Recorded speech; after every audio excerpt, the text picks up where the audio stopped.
இன்றைக்கு பேச வேண்டிய அவசியமான தலைப்பு. தமிழ்ச்செல்வி மேடம் அவர்கள் ரொம்ப அருமையாக ஒரு விஷயம் சொன்னாங்க. 63% ஆண்கள் தூக்கத்தை தொலைத்து விட்டார்கள். சத்தியமாக அது உண்மைதான். அந்த 63% பேர் தான் கல்யாணம் பண்ணியிருக்கா, மிச்ச பேர் கல்யாணம் பண்ணல. கல்யாணம் பண்ணவே தூக்கத்தை தொலைச்சிட்டான், கல்யாணம் பண்ணவே பண்ணாதவே நிம்மதியாக தூங்குறான். நான் உங்களுக்கு ஒரு உதாரணம் சொல்கிறேன். ஒரு கோயிலுக்கு போங்க, யார் கடனாளியாருக்கு காரணம் தெரியும். பெண்களுக்கு என்னென்ன வச்சுருக்காங்க ஒரு கோயில் கடையில்? கரண்டி, கொலுசு, வளையல், தோடு, மூக்கத்தி, தமரா செட்டு எல்லாம் வச்சுருக்கான். யாருக்கு? பெண்களுக்கு. ஆண்களுக்கு என்ன வச்சுருக்கான்? திருவோடு, ருத்ராட்ச கொட்டை, காவி துண்டு. இப்போ புரியுதா? நான் சொல்கிறேங்க, எங்கள் வீட்டில் இல்லாங்க பீரோலில் பட்டுச்சேலையை அடுக்கி வச்சு கட்டுறதில்லை. அதுக்கு அந்த உருண்டை வாங்கி போட்டு எங்கள் குடும்பம் அந்த உருண்டுருச்சு. எங்க இவங்க எப்படி பேசுகிறாங்க பார்த்தீங்களா? நான் சொல்கிறேன், எப்படித்தான் உண்மையிலேயே நீங்கள்லாம் இந்த உலகத்தில் இருக்கீங்களா இல்லையானே எனக்கு தெரியலை. சார், நம்மளுக்கு என்ன சார் செலவு? 100 ரூபா சட்டை, 150 ரூபா வேட்டி, 250 ரூபாயில் ஆம்பளை பினிஷ் ஆகிட்டான். ஒரு ஃபங்க்ஷனுக்கு போகட்டும், நல்லதுக்கு போகட்டும், கெட்டதுக்கு போகட்டும். நான் இன்னைக்கு சொல்கிறேன், பெண்களுக்கு பட்டு புடவை 10,000 ரூபா குறைஞ்சது. 1 லட்சத்துக்குலாம் இருக்கியா? இல்லை, நான் குறைஞ்சது சொல்கிறேன். குறைஞ்சது 10,000 ரூபா பட்டு புடவை. அதுக்கு ஒரு ப்ளவுஸ் தைக்கிறாங்க, அதுக்கு என்னமோ ஆரி ஒர்க்குன்ற. ஆரி ஒர்க்கு என்னது? அதுக்கு பேர் ஆரி ஒர்க்கு. ஆரி ஒர்க்கில் ப்ளவுஸ் தைச்சா 5,000 ரூபா. இது போட்டுக்கிற கட்டிக்கிற துணி. இதுக்கு மேலே நெக்லஸு, தங்க வளையல், தோடு, இதெல்லாம் இருந்தாத்தான் இவங்க போவாங்க. இல்லைன்னா மானம் டொம்முன்னு விழுந்துடும். நான் சொல்கிறேங்க, எங்கள் வீட்டில் நாங்கள் வகுத்தறிச்சு இல்லாமல் சொல்கிறேன். டேபிள் டாப்புனாங்க, பெரிய கிரைண்டர்னாங்க, என்னமோ 5 கிரைண்டர் இருக்குது. ஆனால் ஒரு நாள் கூட எங்கள் வீட்டில் ஊற வச்சு மாவு ஆட்ட மாட்டேன்டாங்க. கடையில் தான் மாவு வாங்குகிறோம். ஒரு கிரைண்டருக்கு ஒரு கடைன்னா 5 கிரவுண்டுக்கு 5 சீர்வரிசை வச்ச அந்த கல்லு, ஆட்டுக்கல்லு வீட்டுக்கு வெளியே கிடக்கு. நாய் படுத்து தூங்கிக்கிட்டு இருக்கு. எனக்கு சீர் வயசே வைக்கலையே. என் மாமனார் வாங்கி குடிச்ச கிரைண்டரு பேனை போட்டா பறக்குதுங்க. அப்படின்னே தயாரிச்சிருக்காங்க அப்படி ஒரு கிரைண்டரை.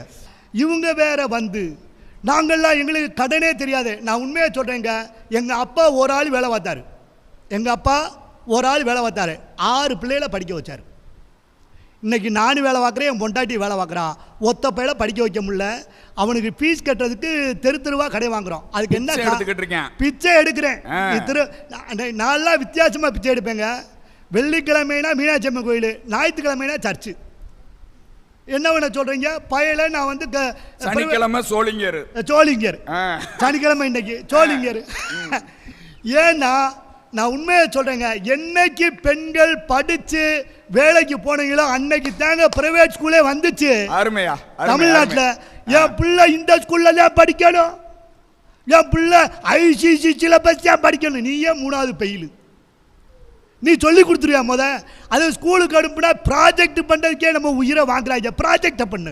3 வயசு பிள்ளைக்கு ப்ராஜெக்டை பண்ணுனா எப்படிங்க ப்ராஜெக்டை பண்ணு? அது ப்ராஜெக்ட் பண்ணுறதுக்கே நான் வட்டிக்கு வாங்குறேன், 5 வட்டிக்கு. சாட்டை வாங்க சொல்கிறாங்க, மீன் தொட்டியை தூக்கிட்டு வர சொல்கிறாங்க. ஸ்கூலுக்கு அனுப்புகிறேன்னா இல்லை ஸ்கூலில் டீச்சர் சொல்லித்தர வேலை பார்க்குறாங்களா இல்லை ப்ராஜெக்ட் வேலை பார்க்குறாங்களானே தெரியலை. எப்போ பாரு ப்ராஜெக்ட் பண்ணு. நான் சொல்கிறேங்க, நான்லாம் நடந்து ஸ்கூலுக்கு போனேன். இப்போ வேன் பீஸே மாதம் 3000 ரூபா தர்றேன். வேன் பீஸ் 3000 ரூபா தர்றேன், 10 பீஸ். இதுக்கு யாரு காரணம்? சத்தியமா சொல்றேன் சார், என் மனச்சாட்சியை தொட்டு நான் மட்டும் இல்ல, மக்கள் தொலைக்காட்சி மூலமா சொல்றேன். தமிழ்நாட்டில் இருக்க ஒவ்வொரு ஆணும் நினைக்கிறான், என் பிள்ளை கவர்மெண்ட் ஸ்கூல்ல படிச்சா நல்லா படிப்பான்னு ஒவ்வொரு ஆணும் நினைக்கிறான். ஆனா பொம்பளை பிள்ளை அப்படி கிடையாது. என் மையம் இங்க படிக்க கூடாது. என் கௌரவம் என்ன ஆகுறது?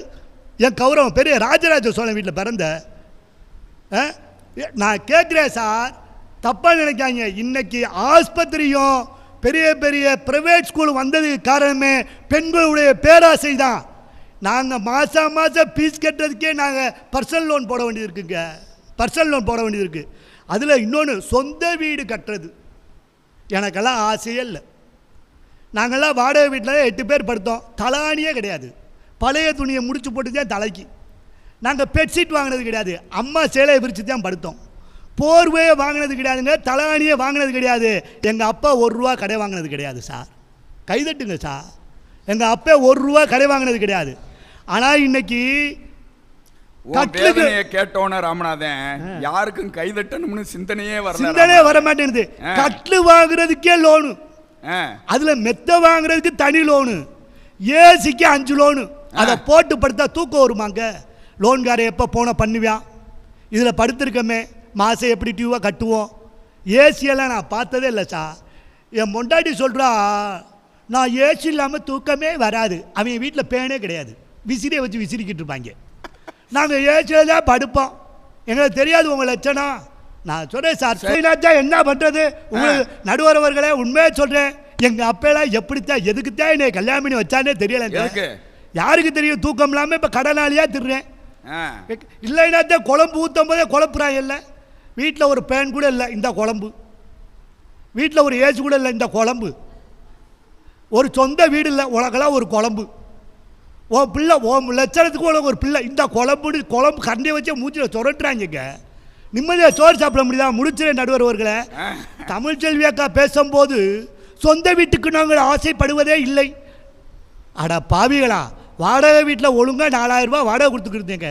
ஊரில் இருக்கவே எல்லாம் சொந்த வீடு வாங்கிட்டா. உன் முகரைய பிச்சைக்காரனுக்கு வாக்கப்பட்டு என் வாழ்க்கை போச்சடா, வாழ்க்கை போச்சே. என்னை அந்த ஊரில் எவ்வளோ பெரிய கலெக்டர் கேட்டார், போலீஸ் எச்சே கேட்டார், காலேஜ் பிரின்சிபால் கேட்டார். எவனும் கேட்டிருக்க மாட்டான். நம்ம ஒருத்தன் தான் இழுச்ச வாங்கி கட்டிட்டு வந்துட்டோம். வந்த உடனே சொல்கிறாங்க, ஒரு சொந்த வீடு கட்ட வக்கில்ல இவருக்கெல்லாம் ஒரு பொண்டாட்டி, சொந்த வீடு கட்ட வக்கில்ல உனக்கெல்லாம் ஒரு பொண்டாட்டின்னு சொல்லி பேங்க் லோனை போட்டு 25 லட்ச ரூபா 30 லட்ச ரூபா 70 வயசு வரையும் லோனை போட்டு அவன் எப்படிங்க அடைப்பான்? சார் நான் சொல்கிறேன் சார், ஆம்பளைகள் கடன் வாங்குவோம், ஆனால் சொத்து வாங்கினா மனைவி பேரில் வாங்குவோம் சார். கைதட்டுங்க சார். கடன் வாங்கினா ஆம்பளை பேரில் வாங்குவோம், சொத்து வாங்கினா மனைவி பேரில் வாங்குவோம்.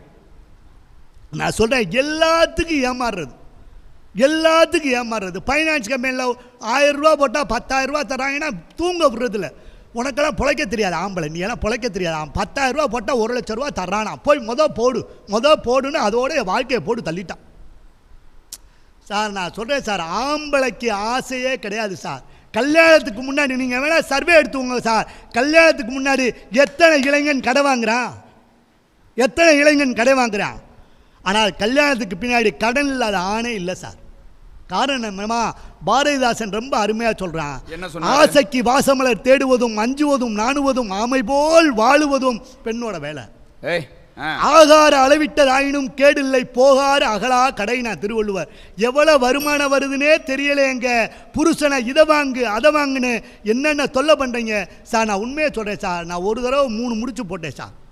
அது நான் போடுறேன். இங்க பாரு, எல்லாருமே ஒரு தடவை தாயா 3 முடிச்சு போடுவாங்க. நான் அதுவும் போடல நடுவர் அவர்களே, நான் கொண்டுதான் போனேன். எவன் புடுங்கினா எவன் கட்டினானே தெரியல. எந்த ஆம்பளையும் நீ ஓட்டி விட்டுருக்க. ஆமா, இதை நான் கொண்டுதான் போனேன். ஒரு முடிச்சு கைதான் போச்சு, எவனை பிடிங்கி கட்டி விட்டான். அந்த 3 முடிச்சு போட்டதுக்கு நான் படுற அவஸ்தை, ஹோம் லோனு, 2 வீலர் லோனு. நான் உண்மையை சொல்கிறேன் சார், நம்ம வீட்டில் செருப்பு, நம்ம சின்ன வயசில் செருப்பு ரப்பர் செருப்பு தான் போட்டிருப்போம். கீழே அந்த உருண்டை மாதிரி இருக்கும், மாற்ற உருண்டை அந்து போயிடும். அதை நம்ம ஊக்க வச்சு மாற்றி அதை 10 தடவை போட்டிருப்போம். அந்த ஊக்கு பிஞ்சால் தான் செருப்பை மாற்றுவாங்க. இன்றைக்கி வீட்டில் என் பொண்டாட்டி 15 ஜோடி செருப்பு இருக்குது. எதுக்குன்னு கேட்காங்க, பிஏ அடிக்கிறான். என் மகனுக்கு 5 ஷூ இருக்குது, என் மகளுக்கு 25 ஜோடி செருப்பு இருக்குது.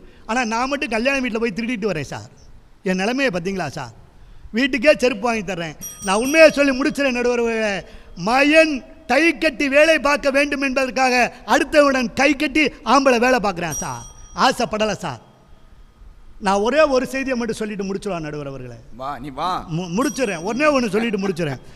கல்யாணம் பண்ணுறதுக்கு ஆசை ஆம்பளைக்கு கிடையாது சார். என் மகளுக்கு இப்படித்தான் கல்யாணம் பண்ணணும், என் மருமையை இப்படி வரும்போது ப்ரீ மேரேஜில் சூட்டு வைக்கணும், அதை வைக்கணும் இதை வைக்கணும் என்று பெண் சொல்லுவதால் தான் ஆண் சொல்கிறேன். நான் ஒன்றே ஒன்று சொல்லவா, ஆம்பளை மட்டும் ஒரு காலத்தில் எங்கள் அப்பா பேச்சை எங்கள் அம்மா கேட்டுச்சு, எங்கள் அப்பா பேச்சை எங்கள் அம்மா கேட்டுச்சு. எங்கள் அம்மாவுக்கு 1500 ரூபா எங்கள் அப்பாவுக்கு சம்பளம், 4 பேர்த்த படிக்க வச்சுச்சு, 5 வீடு கட்டு வாடகைக்கு விட்டார். இன்றைக்கி நான் 60,000 ரூபா சம்பளம் வாங்குகிறேன், என் பொண்டாட்டி 40,000 ரூபா சம்பளம் வாங்குறான். ஆனால் நான் என் பொண்டாட்டி பேச்சை கேட்குறேன், அதனால் நான் 60 லட்ச ரூபா கடனில் இருக்கேன். போன தலைமுறை வரையும் ஆண்களின் பேச்சை பெண்கள் கேட்டதால் கடன் சுமை இல்லை. இன்னைக்கு பெண்கள் பேச்சை வேற வழி இல்லாம கேட்கிறோம். வேற வழியே இல்லை, வேற வழியே இல்லை. உண்மையிலேயே உலகத்திலே கடவுள் என்று ஒருத்தன் இருந்தால் பெண்களுக்கு நல்ல புத்தியை தர வேண்டும். தமிழ் மக்கள் தொலைக்காட்சி மூலமாக கேட்கிறேன், தயவு செய்து இந்த நல்ல நாள் கேட்கிறேன், பெண்களுக்கு நல்ல புத்தியை ஆண்கள் சொல்லுகிற கேட்கிற புத்தியை கொடுக்க வேண்டும் இறைவா என்று கேட்கிறேன். தயவு செய்து கடன் சுமைக்கு மொத்த காரணம் அல்ல, முழு காரணமும் பெண்கள் தான் பெண்கள் தான் பெண்கள் தான் என்று சொல்லி நல்ல வாய்ப்புக்கு நன்றி கூறி விடைபெறுகிறேன். நன்றி, வணக்கம்.